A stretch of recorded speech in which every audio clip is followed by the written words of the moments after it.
Hey everybody, welcome back. It's December 23rd, a couple days before Christmas. Hope everybody's getting ready for the holidays and everybody's getting ready to have a good time. Hopefully you have better weather than what we have in the Northeast. Right now it's about 60 degrees and it's raining, and so pretty shitty. Seems to be typical as of late, but you know what? We're gonna make the best of it. So I figure I'd talk about what I'm working on right now. So this is a 2009 Polaris SHIFT 600. It's actually, if you look it up on Polaris' site, it's actually what they call a 144 RMK, powered by the Polaris 600 Liberty Twin. So this sled actually needed quite a bit of work. It's got about 3,500 miles on it. So what we're doing is we're pretty much going through the entire thing. I pulled the exhaust valves out and cleaned those. I'm just waiting for some gases to come in. It was actually leaking out of one of the bellows. That's why there's oil staying on the pipe. So we replaced all the bellows on that. Just got done servicing the primary, replaced the spring on it, cleaned that up.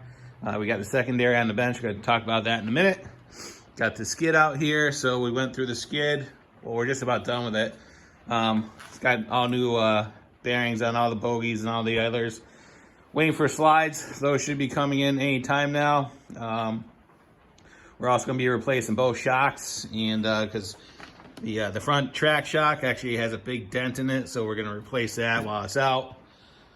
What do? We also drain the gas in it. You know, the gas is completely shot. It's actually brown, despite the color of the bucket. The gas is brown coming out of it. Replace the fuel filter, you know, pull the tank off, drain that and everything else. So we're really just going through it, really head to toe. So got to replace the control pod because the infamous high-low switch on the high beam, low beam doesn't work. So we're going to replace that. And then really just kind of go through it, also do the chain case. But I figured I would ask a question. So on this particular sled, in 2009, Polaris released what they call the P2 secondary by team. It is a little bit different from the current team secondary, but these are actually still used quite a bit. And the way you can tell if it's a P2 is on the back of the secondary. There's actually a separate plate that's not attached to the helix. It comes out in two different pieces, and the rollers actually go into the secondary right there.